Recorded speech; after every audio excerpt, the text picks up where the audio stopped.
One of the discoveries that has really rocked the evolutionary world was made by Dr. Mary Schweitzer and Dr. Jack Horner from analyzing the interior, the bone marrow, if you will, of the thigh bone or the femur of a T-Rex that was excavated back in 2003. Their report was published in the March-April 2005 edition of Science Magazine, a very prestigious, peer-reviewed science magazine. And they reported, and to my left are pictures, just a few pictures, there's many more that were actually in the magazine. They reported soft, stretchable, elastic, snap back like a rubber band tissue in that thigh bone. In addition, they reported finding red blood vessels that still had blood cells in them that were identifiable, and all of that would be impossible if this dinosaur died out 65 to 68 million years ago. Clearly, science has shown this dinosaur died out very recently. When she picked up a small piece to stop the reaction by putting it in water, it stretched and it sproinged and it moved all over the place.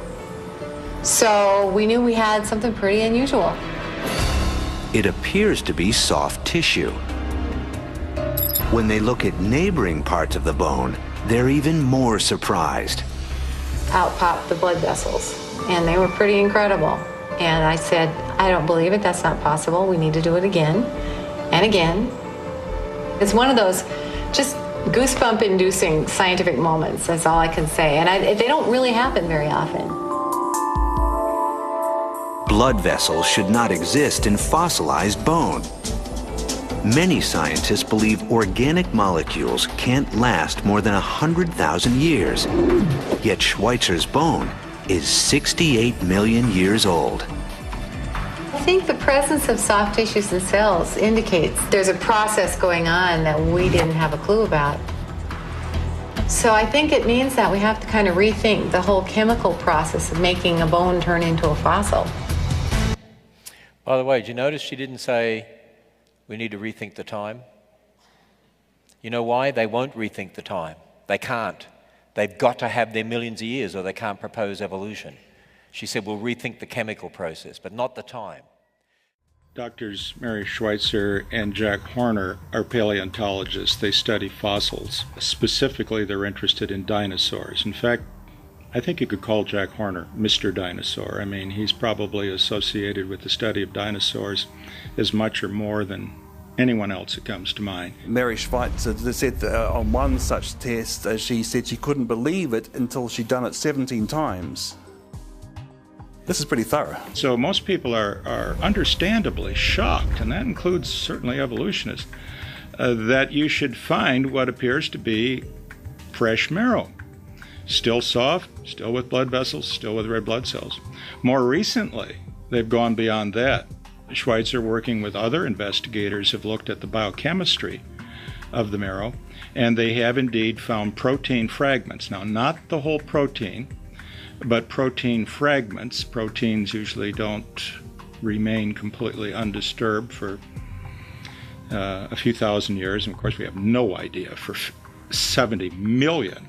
Well, of course, the evolutionary naturalists who embrace the long ages of evolution, who maintain adamantly that man and dinosaur are separate by 65 million years, are very, very uncomfortable with these continuing discoveries of Mary Schweitzer. Mary Schweitzer said in Discover magazine, April of 2006, quote, I had one reviewer tell me he didn't care what the data said. He knew that what I was finding wasn't possible. I wrote back and said, well, what data would convince you? And he said, none, end quote. And so here's a perfect example of where people are saying, I have my unproved theory of evolution that spans many, many millions of years, where there's no creator, no designer, it's just time, chance, and natural processes, but the facts don't line up with it. I'd rather hold on to the theory than the facts. In National Bridges National Monument, Utah, there's actually some carvings, petroglyphs, done by the Indians that even an evolutionist in an evolutionary textbook says looks like a sauropod dinosaur. And we've actually had a team go out there, they've seen it, photographed it, did a wax cloth impression of it, and it just looks like a sauropod dinosaur. This mosaic dates to 100 BC that shows a portion of life on the Nile, and it shows what seems to clearly be an ornithischian dinosaur. It's a quadruped dinosaur with a long neck and a long tail and what seems to clearly look like a bird's-like beak. The only animals that we know of, a quadruped animal with a mouth like that, are the ornithischian dinosaurs, dates to 100 BC. The exact date was 1186 AD. And it's a stone temple. It's in the Angkor Wat temple complex around Cambodia. And in a jungle area. There's a number of stone carvings of things that are familiar to us today, along with Hindu and Buddhist mythology. And very distinctively, there's one that looks very much like a stegosaur, as reconstructed from fossils by scientists. And the question becomes, how did the people who carved that stone 800 years ago have carved so beautifully a stegosaur without having had any knowledge about what's in today's encyclopedias? And the clear conclusion is they were familiar with those creatures because they were alive at the same time. Unless it was living, how could they get its anatomy correct? They had to see it in order to reproduce it correctly. And that's just one of over 80 instances around the world, in every single continent, where it's been found that humans and dinosaurs have coexisted because the humans have reproduced dinosaurs in one art form or another. There's a cathedral in the UK, Carlisle Cathedral, which has been there a very long time. And one of the bishops buried there 600 years ago has, on the brass trimmings around his tomb, a number of engravings of animals, many of which are familiar to us today, but there's also some that look very much like sauropod dinosaurs. In fact, any 21st century child would immediately recognise them as being sauropod dinosaurs. And so when we think about the evolutionary view that says dinosaurs became extinct 65 million years ago, and then we look at these sauropod dinosaur engravings on this 600-year-old tomb, how did they get there? The oldest artifact that we have, period, is an Egyptian slate that commemorates an Egyptian king. And Hierakonpolis slate is one of the names given to this artifact. And on one side it shows him grasping the head of his recently defeated foe and about to chop the head off. So it's a slate saying, look how great I am. And on the back, it's got some Egyptians with ropes around necks of two great sauropod looking, I mean, they look just like a children's book with a Apatosaurus on it or something, necks intertwined. And we have this motif repeated on two different, totally different places, separated by hundreds of years. Obviously, if there are engravings of sauropod dinosaurs which are hundreds of years old, prior to any scientists' reconstructions of fossils, the only way that we could say that they could have done it so intelligently was if they had viewed the creatures for themselves, or at least had access to sketches or drawings or descriptions made by eyewitnesses of those creatures at around that time. As some people look at the fossil record, as some people look at evidence that humans and dinosaurs lived at the same time, they see pictures, they see drawings, they see carvings, they see work in metal and weaving of individuals that have actually reproduced dinosaurs. And the American Indian is one of those groups that has done that, especially in paintings and drawings. Adrienne Mayer, first of all, if we talk about what she's done on this, I think we ought to give her credit for doing a tremendous amount of research. And when I say data, I mean legend after legend after legend after legend of descriptions of the same kinds of creatures that were giant, terrible lizards. There were thunderbirds, there were water monsters given the same description from tribe after tribe after tribe across North America, but even in South America and Central America. We've got this robust, legendary lore, complete with descriptions of habitat, descriptions of habit, anatomical attributes. Where did all this come from? And some people say, well, we don't want to have the Indian living at the dinosaur, so the Indian went ahead and found bones and then went ahead and assembled those bones into the proper shape and then put the musculature and the skin on the bones, and then based upon what they came up with, they then did a drawing showing what this dinosaur or reptile would look like in life. Now, with all due respect to the skills of the American Indian, and there are a great many of them, I honestly don't know if paleontology hundreds of years ago was one of them. Well, the very fact that we have these artifacts begs the question, how did they know to draw these? In other words, if they're mythological, how is it that they all drew the same exact myth, and yet they're separated through distant time as well as distant geography? And the question, it's a tough one to answer because it depends on your worldview. And if you back up and think, if I just go based on the data, then it seems to suggest on its surface that these people, real live people, at some point encountered creatures that looked like this. Here's Bishop Bell, his tomb in Carlisle Cathedral. You see the creatures there. They look like dinosaurs, and look, they've got their necks wrapped around each other too, just like the Mesopotamian cylinder seal, separated hundreds of years chronologically and hundreds of miles distance geographically, and yet people record the same activity. First of all, what we have to understand now, it was not until the year 1822 when Gideon Mantle and his wife found the iguanodon tooth. And that was supposedly the absolute beginning of our understanding of dinosaurs. And modern academia will tell you that is when we discovered them. Well, the problem with that is that we have all these images of ancient people groups that had intimate knowledge of dinosaurs. They drew them on vases, they were on pottery, and if it is true that they had no knowledge of dinosaurs, then where in the world did all those images come from? Okay, so when we start looking for evidence of dinosaurs in recent history, one of the things that we got to remember up front is that the word dinosaur itself is very, very new. Okay, originally coined about 1841, 1842. When the creationist by the name of creation paleontologist by the name of Richard Owen used the word in a lecture for the first time. But dinosaurs had only recently been discovered. To my knowledge, maybe off by a year or two here, the first dinosaur discovered was the iguanodon, which was discovered in 1822. 1822. And they found a tooth of an iguanodon and took it to an expert, the zoologist, and he thought it looked like an iguana's tooth, a really big iguana's tooth. They called it the iguanodon, first dinosaur discovered. But the word dinosaur itself is relatively new, again meaning terrible lizard.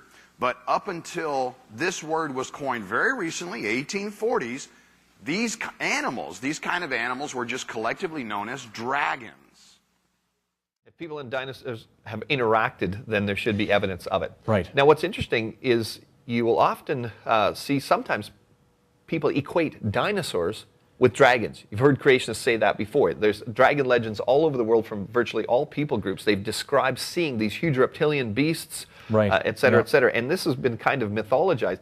But even in the World Book Encyclopedia in 1973, we hear this quote: "The dragons of legend are strangely like actual creatures that have lived in the past. They are much like the great reptiles, dinosaurs, which inhabited the earth long before man is supposed to have appeared on earth." So they're even noting this. They're saying, well, wait a sec. If people have these descriptions of creatures that sound like dinosaurs, call them dragons because dinosaurs is a modern word, that's kind of strange because dinosaurs and people aren't supposed to have lived together. Right. And a scientist and an atheist, Louis Jacobs, author and former president of the Society of Vertebrate Paleontology, made this really startling claim here. He said, well, you don't want to associate dinosaurs with dragons. Why? Such an association would dispel an Earth with vast antiquity. The entire history of creation, including the day of rest, could be accommodated in the 7 biblical days of the Genesis myth. Evolution would be vanquished. That is huge. He's saying, wait a second, don't equate dinosaurs and dragons because that's going to blow evolution out of the water. So if dinosaurs lived recently, that blows the evolutionary timescale out, which of course destroys evolution itself. Exactly, and then you can't be an atheist because you have to believe in evolution to be an atheist. So what is some of the evidence here? Well, dragons, just the word conjures up all these images, and people's attention goes right to that the dragons. People want to know about dragons. Dragon legend is absolutely a phenomenon. There are literally too many legends to count. They're in every tribe and nation, every people group, and you have them in China, Australia, Africa, Europe, North America, and South America, everywhere people inhabit. Dragons are really interesting creatures. I think there's not a child with soul so dead that he hasn't become fascinated by dragon stories and dragon legends. And the thing that's always struck me as amazing is that it's not a regional legend. It's not a legend of the Chinese but nobody else, or a legend of the Europeans and nobody else. It's everybody's legend. Now, a legend is, of course, a legend. It's a fairy tale. But is there, in fact, most anthropologists will tell you that whenever you have a legend or mythology, that there's usually something that happened that started that myth. So the point is there is some consistent threads in these different cultures, South Sea Islands, South Pacific, American Indians, so forth. So when you find the similar kinds of legends that suggest that either a common legend exchange or those legends deriving from some kind of historical antecedent. If we're to believe that they're mythological, that really presents a logical problem for us, because there is a consistency that happens throughout all the dragon legends. Of course, dragon legends can become sensational. You know, a lot of your pagan religions attach some sort of meaning to these things. Like a lot of times in Chinese mythology, a dragon would, you know, be responsible for the tides, or it would control the water or something like that. But if you scrape away all the sensationalism, you actually have a very real creature at the bottom of, and that is consistent throughout really the entire world. You just have a large scaled reptile that has many of them fly, some of them don't, but the ones that do fly have wings like a bat, and they're carnivorous, and they're basically going to gnaw your face off, and it is consistent no matter where you go, and that truly is remarkable. They look like big reptiles with long tails, with scales, with sharp teeth, claws, oftentimes 3 claws, by the way, which many of the dinosaurs did have 3 claws, like the theropods. So I believe they're what many people have called dragons, or have been translated to the word dragon, really reflect a human experience, widespread among almost all cultures, of having witnessed at some point in history very, very large, very frightening reptiles. You know, the dragon legends, the stories of these dragons, they always talk about these huge reptilian beasts with fierce teeth and prickly spines, and they just sound so much like dinosaurs. It's like knowing about Julius Caesar or Alexander the Great. We have to rely on historical records of these things, because you can't scientifically prove that Julius Caesar existed. It's always a matter of history. And I think dragons, a lot of that will be widespread historical writings of such creatures, including, for instance, the Chinese calendar, where you have 12 animals. One of them is a dragon. I was born in the year of a dragon, but all the animals are treated as equally real. So it does seem like the Chinese people did see a creature we would now call a dragon, which they called the Long. We also got to keep in mind that when we look at some of these accounts, that the word serpent has changed through time. A lot of the records refer to them as serpents or dragons, and often there are these ancient histories, these ancient cultures had many names for dragons. The dragons were known by different names in different areas, or in different countries or regions, but not only were there several types of dragons described, but they had different names in these different areas, sometimes referred to as serpents. But like I say, the meaning of the word serpent has changed. In Old English diction, a serpent was a reptile with a long neck and a long tail. A snake itself is a legless serpent. There are a lot of legends of dragons being used for breeding. The Chinese have stories about breeding dragons. There are artifacts that show people riding these things. It's quite remarkable that, to many people, that Australian Aboriginal people actually have accounts of their ancestors having encountered creatures that today, by any reckoning, you'd describe as being dinosaurs on the basis of scientists' reconstructions from fossils. On a personal level, I recall meeting a university researcher in the Northern Territory in Darwin after giving a presentation there a couple of years ago. And she said that she'd been working with the local Larrakia Aboriginal people. And they had a word for a fierce creature that lived in the local swamps there that used to terrorise the first Aboriginal people who'd come to that area via canoes from another country far away. And when this university researcher said to them, "Oh, that word obviously means crocodile," the Larrakia people responded, "No, we've got a different word for crocodile. This other creature, in fact, looks very similar to some of your dinosaurs in your children's book about dinosaurs." There is an Indian legend called the Thunderbirds. And according to legend, these huge bird-like creatures would fly and they would actually be able to bring thunder with them. And at first that seems sensational. But if you start looking at the evidence, things change just a little bit. Because what is in the Black Hills in South Dakota, the legend is that these giant thunderbirds would actually fly to the top of the Black Hills and they would like nest there. Now what is fascinating is that scientists have long believed that those kind of gigantic creatures needed strong winds to propel them to high heights. And so in the West, where you have these gigantic thunderstorms, it is really postulated these gigantic pteranodons would catch thermal updrafts of these storms that would lift them to the top of places like the Black Hills. So from an Indian's perspective that is trying to pull meaning from the things in nature, they would look at these what they would call thunderbirds and go, wow, they are bringing thunder. But it's actually what's really happening is that it's the thunderstorms that are actually bringing the pteranodons. This is taken from a book named After the Flood, where he recounts, "Dinosaurs in the form of flying reptiles were a feature of Welsh life until surprisingly recent times. As late as the beginning of the present century, elderly folk at Penllyn in Glamorgan used to tell of a colony of winged serpents that lived in the woods around Penllyn Castle. As Mary Trevelyan tells us, the woods around Penllyn Castle, Glamorgan, had the reputation of being frequented by winged serpents, and these were the terror of old and young alike. An aged inhabitant of Penllyn, who died a few years ago, said that in his boyhood the winged serpents were described as very beautiful. He said it was no old story invented to frighten children, but a real fact. His father and uncle had killed some of them, for they were as bad as foxes for poultry. The old man attributed the extinction of the winged serpents to the fact that they were terrors in the farmyards and coverts." This is a pteranodon, an example of one. And by the way, not all of them were huge with big long wings.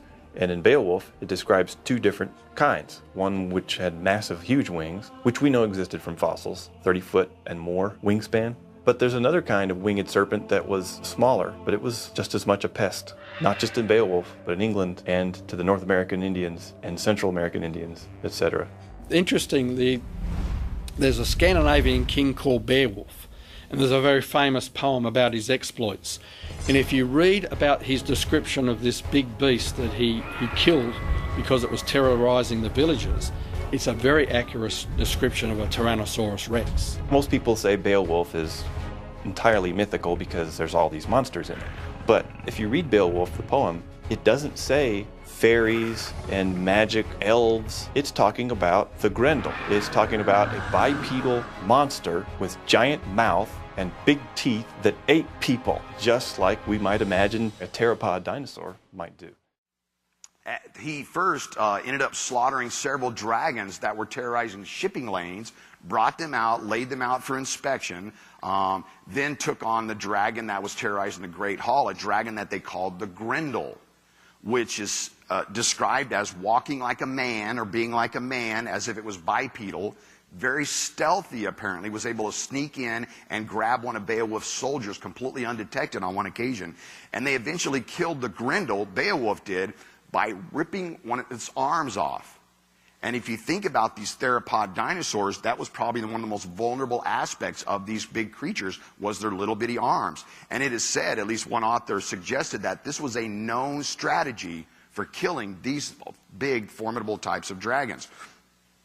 Beowulf apparently lost his life later by taking on a winged serpent that was also in the area. Now, there is some substantial archaeological evidence to suggest that at least the people, the places, and buildings described in the book of Beowulf appear to be actual. So they've been able to find grave mounds. These two grave mounds are of people were verified by archaeologists to have belonged to two of the people mentioned in the legend of Beowulf. They found the hall, the great hall of the king who was being terrorized by the Grendel. They have found that hall. Archaeologists found that hall. They've also uncovered Beowulf's grave mound. There was a person named Beowulf, and his grave mound was enormous in comparison to the others in the region, the other people of that time.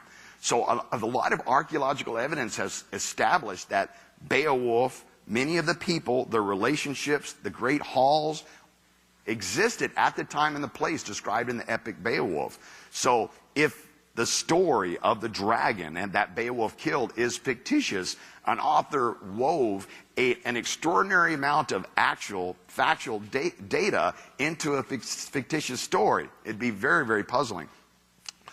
Bill Cooper, I don't know if the book's back there, I didn't have time to check, wrote a book called After the Flood, in which he describes the epic of Beowulf in these terms and the significance of the Grendel, which was not the name of that particular serpent, but that was the name of those types of serpents.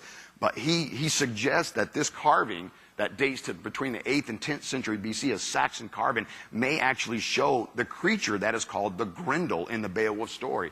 It shows what appears to be bipedal animals, one there, attacking a herd of quadrupeds.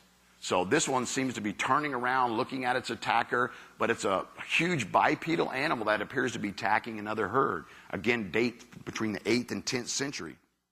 You know, St. George and the Dragon. That was written as real Famous history. dragon legend, yeah, yes. But of course, you know, it's been mythologized. The flag of Wales actually has a dragon on it.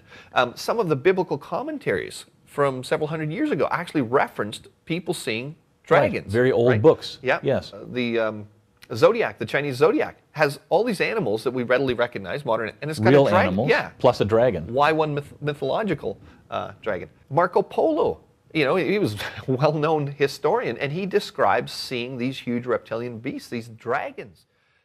Marco Polo also described seeing dragons in China. This is a description, and there are several descriptions like this from Marco Polo. Here are found snakes and huge serpents, so see there's a difference, 10 paces in length and 10 spans in girth, which equates to like 50 feet or 10 inches. At the forepart, the front near the head, they have 2 short legs, each with 3 claws, as well as eyes larger than a loaf and very glaring.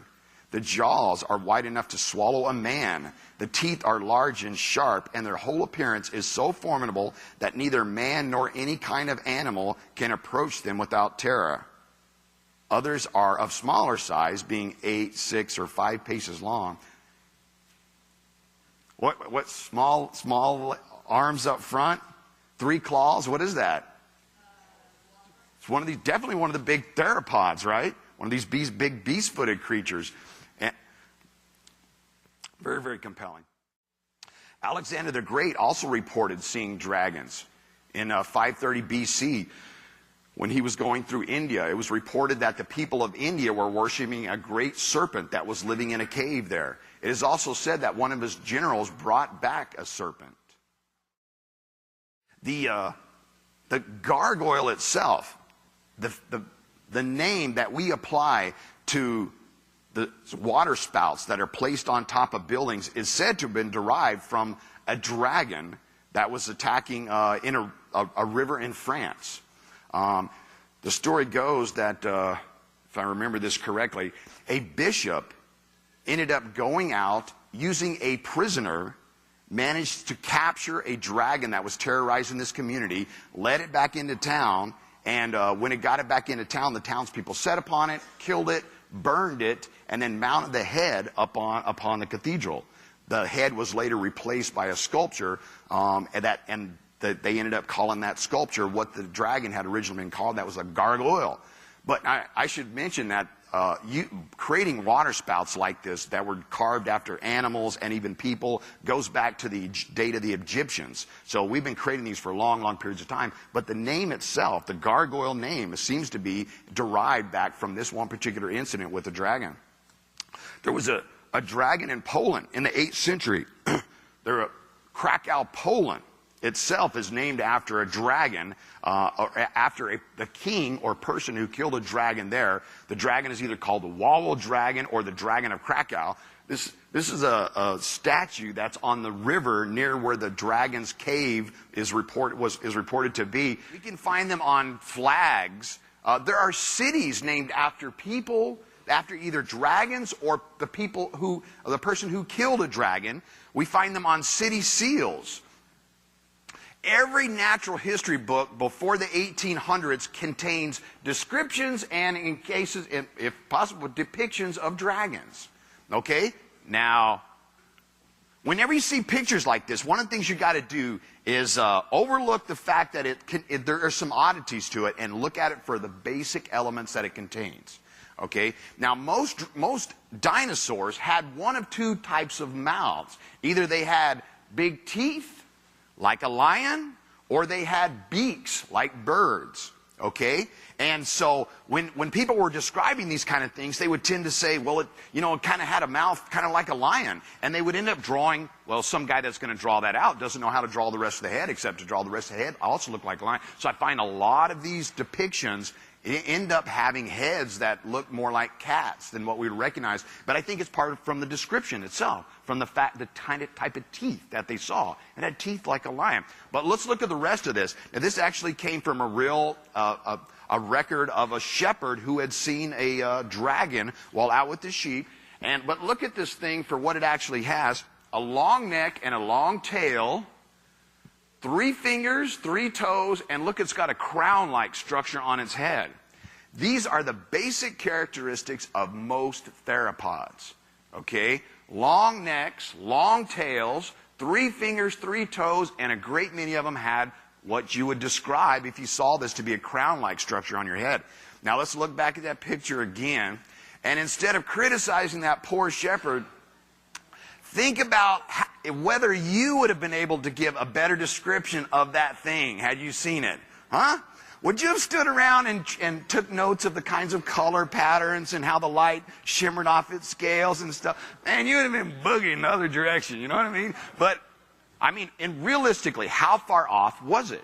You know, I'm not saying this is the exact animal that guy saw, but when you look at these, generally speaking, I found a lot of descriptions and depictions that fit dinosaurs I could kind of recognize from looking at some of these things. Okay. Of course, Dracorex. You did an article on that in Creation Magazine. Yeah, a little article.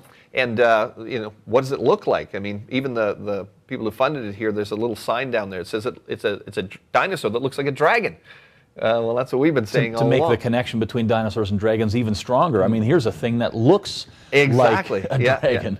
Yeah. Carl Sagan, once called the smartest man in America, of course he's an atheist, wrote the book Dragons of Eden, trying to explain why people groups all over the world have these memories of seeing these dinosaurs that they call dragons. So he's not a Christian. What did he say? Well, basically he came up with this thought that basically in our past, when we were just some greedy little mammal or something, we saw these dinosaurs, and it was so frightening that it imprinted in our memories, somehow in our DNA. And that memory got passed along till finally we evolved into humans. Here we are, and we remember seeing these things. But of course, we didn't live with this.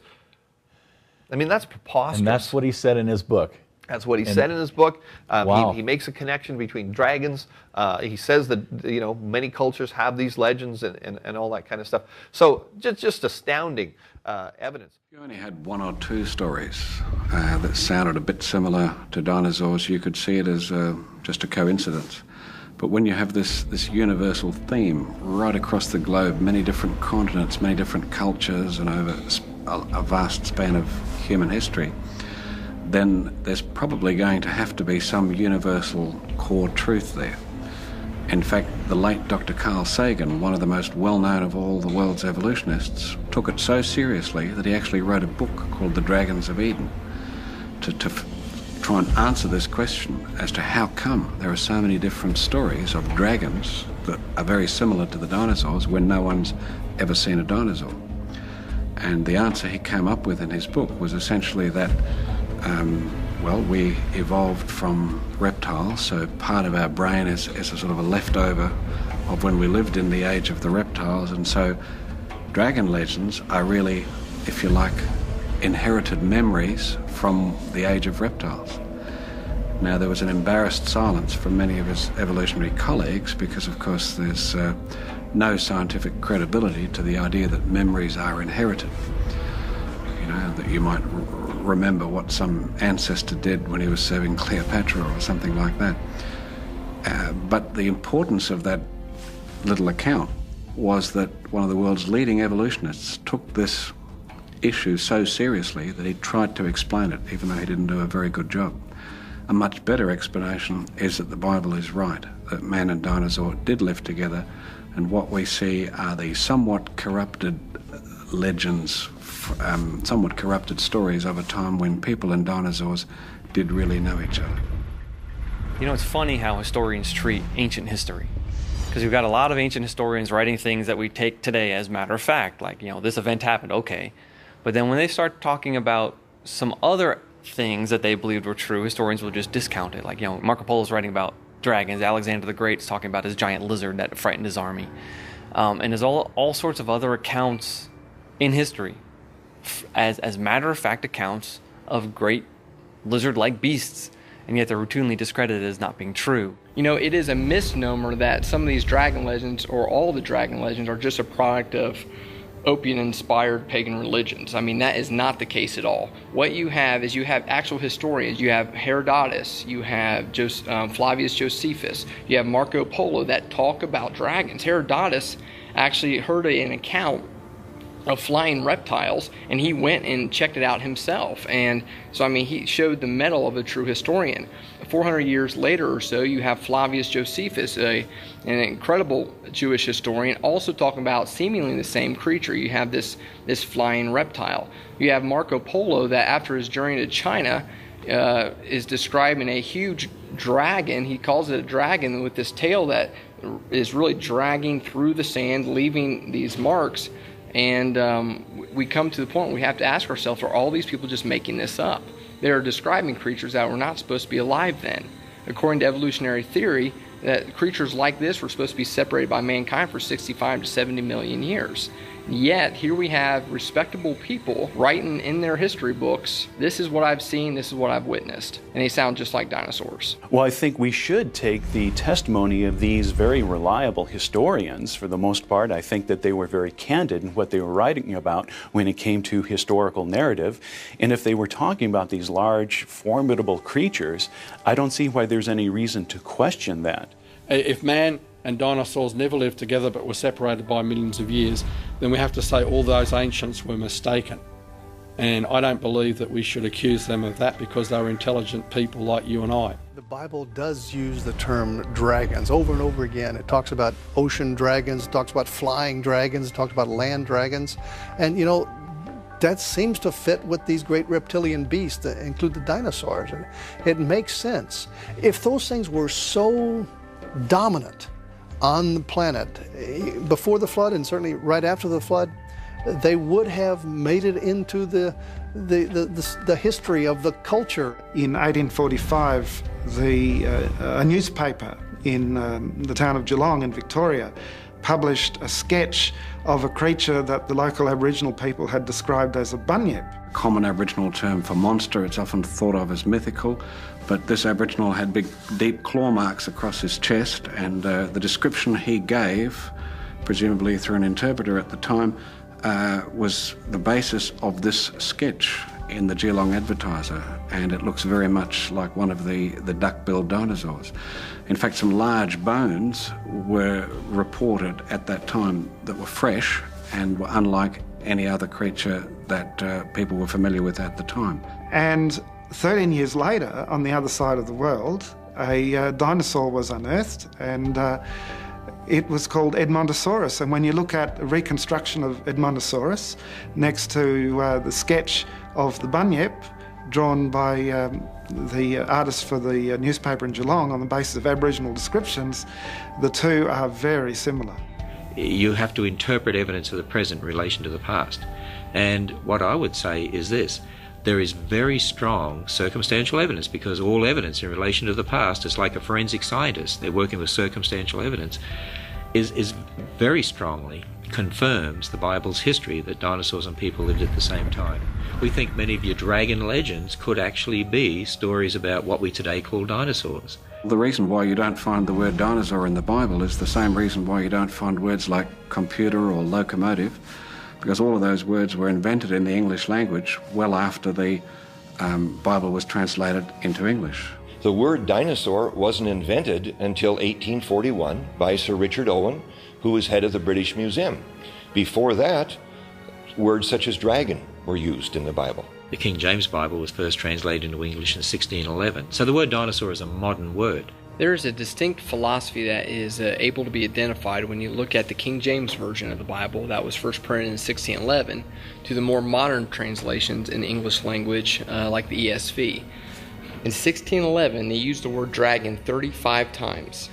In the Old Testament alone, they used the plural word dragon 16 times. But if you look at the ESV today, they use the word dragons in the plural form 0. And what is very clear to see is that whenever dragon is used to refer to a real living, breathing creature that walks upon land, the ESV has decided that that is not a word that can be used. Most of the time they replace it with jackal, which is like a little hairy dog. Now that is a big discrepancy between a small, hairy, fox-like creature and a big, gigantic reptile-like creature. And what you see is that the evolutionary mindset has seeped into so many things that we have even our most conservative Bible theologians look at dragons. They do not make the connection between dragon and dinosaur, and they have the idea that, wow, dragons aren't real, and so we have to protect the inerrancy of the Bible. Most of the people believe that dinosaurs died out 65 million years ago, and therefore humans couldn't possibly have seen them because they haven't been around that long. So it's a case of a faulty view of history with this millions of years imposed upon it, which means they have to try to explain away human encounters with creatures which we would call dragons. But sometimes we treat God like he's a little old lady that needs help crossing the street. No, I believe that God said what he means, and he means what he said. So if dinosaurs and dragons really are one and the same, one might actually ask, well, why did dragons fade into mythology to begin with? And that's a really good question. So you had all cultures in the world essentially passing on stories about big lizards. And over time, those stories get corrupted, they get distorted. It's a fish story of the day, they get this added or that added, and all of a sudden they become magical and they cast spells in at least a modern fantasy literature. I think that a dinosaur is described in detail more than most other animals in the Bible. I really do. For instance, when you go to Job 40, there we have an account of God speaking with a man called Job, and this was after the flood. And he was saying to Job, look at this animal called behemoth. Now that's just not an English word, that's just a transliteration of a Hebrew word. The Hebrew word there is plural, because behemoth is a well-known word for a beast. So behemoth is saying it's the beast of beasts, and God said to Job, behold this. So he was expecting Job to understand what he was talking about, and what I made along with you. So it implies that it was made alongside mankind. And then it says, so it's a beast of beasts made along with mankind. Everything about it is big. His legs are big. His bones are strong like brass and iron. He's an enormous creature, chief of the ways of God. Some Hebrew experts say that means it was the largest land animal God made. And the largest land animal we know of today from the fossil record are some of your dinosaurs, like your sauropods, like a Seismosaurus or something. And then it has a tail like a cedar. Well, you think of the cedars of Lebanon. I mean, a tail like a cedar, that'd be an enormous tail. Many Bible commentaries, for instance, the NIV Study Bible in the notes actually says this was a hippopotamus or an elephant. But a hippopotamus tail is like a little flap of skin. And, an elephant's tail is like a piece of rope hanging in the wind.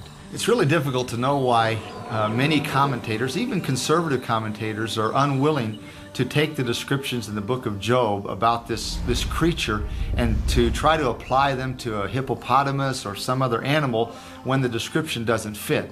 I suppose only they themselves know their motives and the Lord.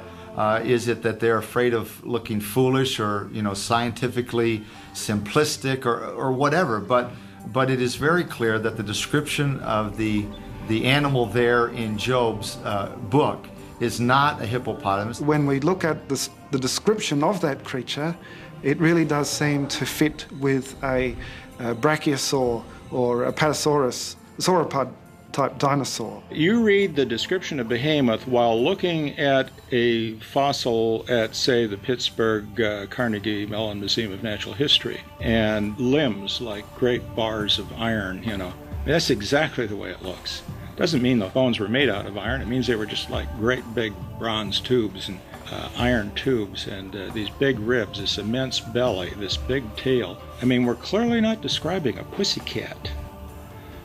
This fits a dinosaur. Well, Leviathan in Job 41 was not a dinosaur because technically the word dinosaur only refers to land animals. So we could say a dinosaur-like creature, if you like, that lived in the sea. The Bible describes it as a dragon that lives in the sea. This thing is about the size of a school bus and weighed 8 tons. And just as Leviathan is described as leaving a trail in the mud with, potsherds, like shattered pieces of pottery, that's the sort of trail that a crocodile makes in the mud. But you're not talking about the crocodile that we know nowadays. If you look at this picture of a modern-day crocodile skull, and this Sarcosuchus skull around it, you can see the vast difference in size. And it truly fits the description in the book of Job where it talks about how, this sort of creature would just shrug off harpoons and arrows and laugh at fish hooks and things like this. And also, the book of Job describes as if it has rows of shields closely interlocking with no space between them. And it's interesting that the description of Sarcosuchus includes the many scutes that have been found, and these are like the big scales, and they are closely overlocking, and they're about 1 foot in diameter, these shields on Leviathan. It says that it breathed fire. Now, when people look at that, they say, well, now we know the Bible can't be trusted because that's just a mythical creature breathing fire. I say, whoa, wait a minute. Who says animals can't breathe fire? I mean, think about it. We have a little beetle called the bombardier beetle that can mix chemicals like hydrogen and hydrogen peroxide together and blast out hot gases at 212 degrees Fahrenheit to put a frog off its lunch. You look at the electric eel, the ability to electrocute. You look at the spitting cobra that uses a huge gust of air from its lungs to really create an aerosol type effect for its venom that shoots out and will hit the eyes of attackers or enemies. You start looking at some of these things, you're like, okay, is it possible that these eyewitness accounts really did have some evidence behind them? Interestingly, the snout of Sarcosuchus had a bulla, some sort of a hollow cavity of some sort at the tip that nobody knows exactly what it was for. Could that have been for mixing of chemicals or some sort of a chamber, some sort of a chemical storage chamber for generating the fire and smoke that the book of Job also describes concerning Leviathan? There's an apocryphal chapter of the book of Daniel that contains a description of a dragon. It's a chapter. It's in the Catholic Bible. It's not in the Protestant Bible. It's possible that its removal, but it was I'm not advocating one way or the other. Okay, just meant its removal might have been due to the fact that the early translators again didn't believe that animals like this existed at the time of Daniel. Nonetheless, there's a chapter, apocryphal chapter 41, that's called Bel and the Dragon. That is an encounter between Daniel and that reads like this. And in that place there was a great dragon, which they of Babylon worshiped. Now, to understand this completely, there was an encounter just before this. They were worshiping an idol and coming in and giving it food every day. And in the morning, they would return and the food would be gone. And the king proclaimed to Daniel that this was evidence that this God was a real God eating this food. And so Daniel devised a test to show that people were actually coming in and eating the food. Okay? And so after this, he mentions the dragon that they were also worshiping. And the king said unto Daniel, wilt thou also say that this is of brass, like the idol? Well, he liveth, for he liveth. He eateth and he drinketh. Thou cannot say that he is no living God, and therefore worship him. Then said Daniel unto the king, I will worship the Lord my God, for he is the living God. But give me leave, O king, and I shall slay this dragon without sword or staff. The king said, I give thee leave. Then Daniel took pitch, fat, and hair, and did seeth them together, and made lumps thereof.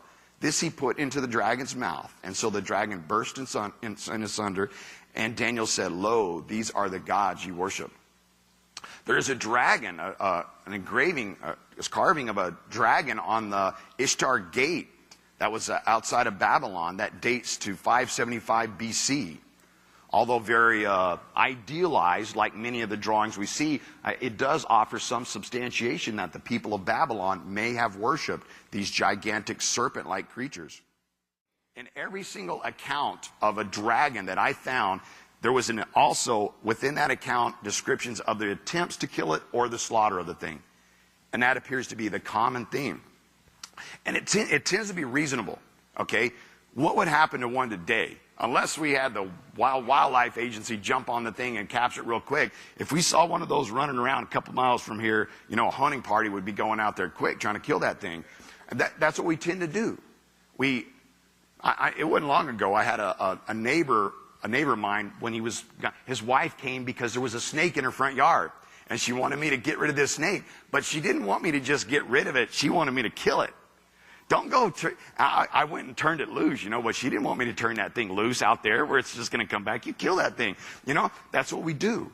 If it has a threatening imposition, and reptiles are about as threatening as animals get to most people. If it has a threatening imposition, and if it's in any way harmful to our livelihoods, our stock, our poultry, our cattle, if there's a harm to that, we're going to send a hunting party out and kill it.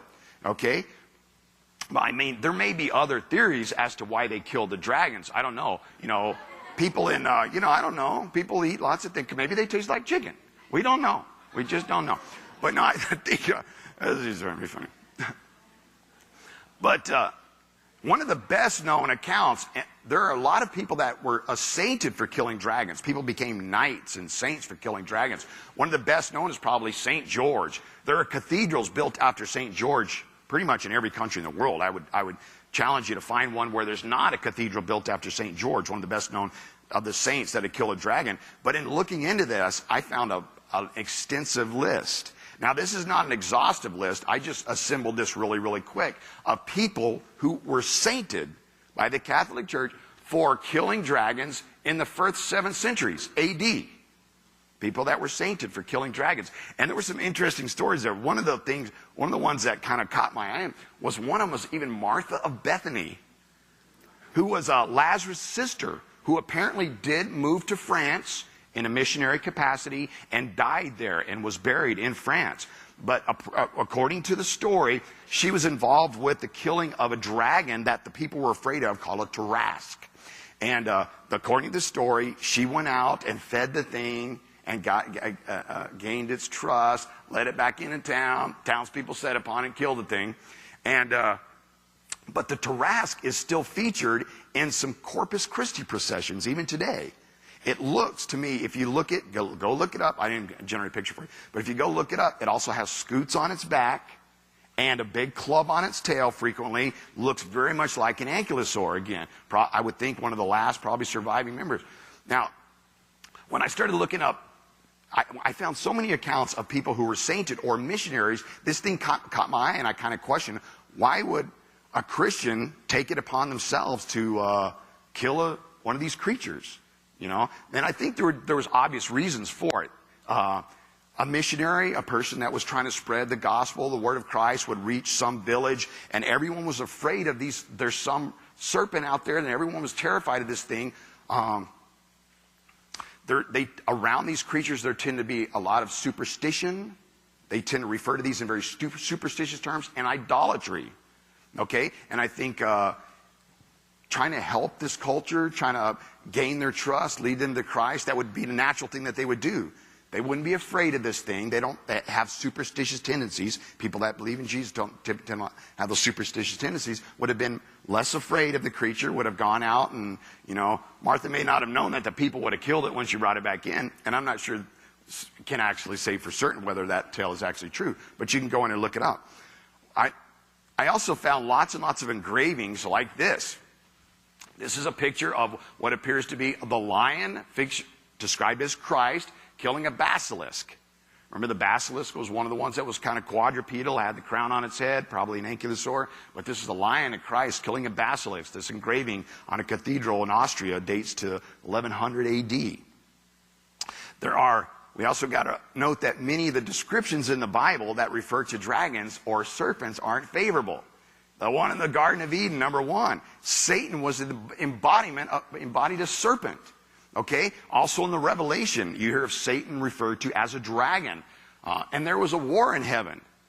Michael and his angels fought against the dragon, and the dragon and his angels fought back. But he was not strong enough, and they lost their place in heaven. The great dragon was hurled down, the ancient serpent called the devil or Satan. So the Bible refers to these serpents or dragons as being the embodiment of Satan himself. And I think some of these early Christians, seeing the way these communities were afraid of these things and knowing these references in the Bible, would have taken it upon themselves to kill these things. It's an interesting thought, though, to think that not only were humans probably responsible, not some big asteroid, for dinosaur extinctions, but maybe Christians played a pretty significant role in that. Huh? Isn't that interesting? I don't know. But I found lots and lots of these kinds of things. This, again, is a picture of St. Michael killing the dragon, dating to the 4th century. You see a lot of these depictions and descriptions from history. And we also have to remember, it says in 2 Timothy, that the time will come when men will not put up with sound doctrine. Instead, to suit their own desires, they will gather around them a great number of teachers to say what their itching ears want to hear. They will turn their ears away from the truth and turn aside to myths. Although many people try to claim that the legends of dragons that are extensive in ancient cultures are themselves myths, the reality is that the myth is that these creatures lived 65 million years ago, went extinct 65 million years ago, tens of millions of years before humans ever walked the earth. When in reality, the fact is that God created not only that humans and all of these land animals on the exact same day, and they've lived on the earth until perhaps very recently. I wrote up there, if you want some more information, you can check one of our other websites. Much of what I included in here you may find in greater detail on the Creation Wiki. We started a website like Wikipedia, except just from the creation point of view. So very extensive, takes about 500,000 hits a month, but you might want to go in there and look at some more information. The Maoris tell a legend about a giant eagle. And it's easy for us to say, oh, giant eagle, pff, whatever. But it's been verified and it's published. It's the real deal. It was a giant eagle. So if they were right about the giant eagle, then perhaps peoples have been telling the truth in their legends of other creatures too. Most people today accept that dinosaurs have become extinct, and even creationists who look at the accounts of apparent recent human dinosaurial contact would say, look, it does seem that dinosaurs are extinct. However, there are some tantalizing accounts of sightings in very recent decades from various places around the world. In the Congo, for example, the local people there talk of a creature they call Mokele Mbembe. And when Westerners have gone in with drawings of African creatures and dinosaur handbooks, and they've pointed to pictures of, say, the hippopotamus or the rhino, the people have said, no, that's not Mokele Mbembe. And when shown a picture of a sauropod dinosaur in a dinosaur handbook, they've pointed to something like a small sauropod dinosaur. Another example comes to mind, the Lake Murray region of Papua New Guinea.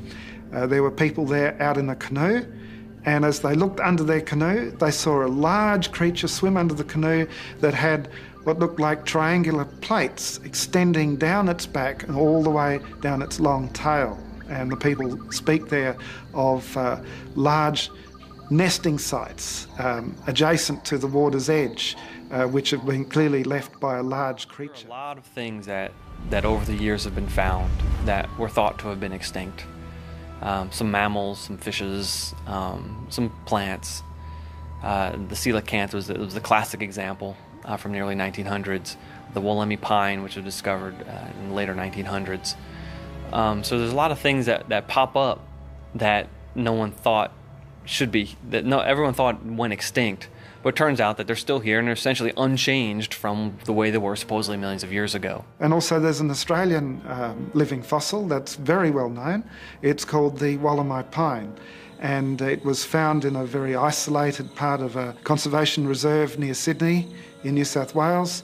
And it quickly became known as the dinosaur tree because they said it had lived alongside the dinosaurs. And the initial dating of the Wollemi pine fossils was that it had been thought to be extinct for many millions of years. Now, when they found this Wollemi pine just a short time ago, the curator of the Sydney Botanical Gardens apparently said, it's just like finding a live dinosaur. I think he said a live small dinosaur, because the point is it has exactly the same significance. Now, the coelacanth is a fish. Fossils have been found of this fish that the evolutionists say died out, say, 70 million years ago, came on the scene about 400 million years ago. The reality is, in 1938, off of the island of Madagascar, fishermen started catching coelacanths. And so now the evolutionist is presented with a problem. If coelacanths died out 75 million years ago, what's a live one doing in 1938? And they found a lot more of them. Some are even in aquariums today. Here's an interesting thing. Years ago, when I was in undergraduate school in Minnesota, I was taking a course in botany. And our professor took us all outside the botany building to pay obeisance to a ginkgo tree. And we all stood around in just deep reverence looking at this ginkgo tree, because we were told that this ginkgo tree, we can see it in the fossil record back to the time of the dinosaurs and beyond, and here it is growing alive and well just outside of our botany building. And isn't that amazing? And boy, we were impressed. But you know, now that I look back on that, why didn't our prof just show us the far more abundant oak trees and elm trees? Because they're in the fossil record too. We have acorns, we have walnuts, and these are dating back 40, 50 million years. No, I don't accept these dates. I believe the Earth is 6,000 years old.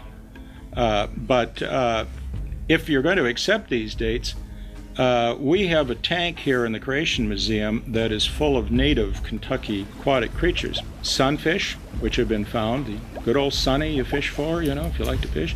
They were around back, according to the fossil record, 40, 50 million years ago. Garfish go back at least as far as the dinosaurs. We have the short-nosed gar in the tank. Turtles, 120 million years.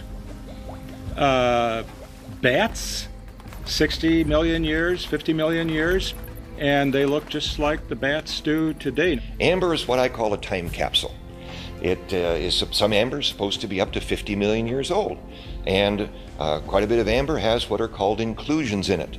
Now, inclusions can be insects, they could be water, they could be oxygen or air bubbles, if you will.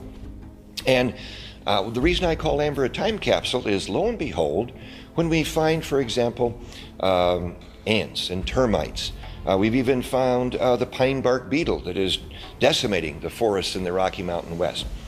These animals, or these insects, if you will, are exactly the same as what we have today. The Jurassic shrimp was supposed to become extinct during the Jurassic time, and yet they're alive and well and just as delicious today as back in the alleged evolutionary past.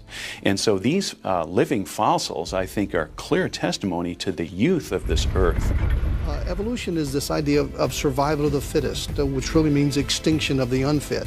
The vast majority of everything goes extinct. And yet, how does Christianity approach things? The very kernel nut of Christianity is that not the survival of the fittest, but that the most fit of all, Jesus Christ, died for the unfit so that the unfit could survive. That's me and you.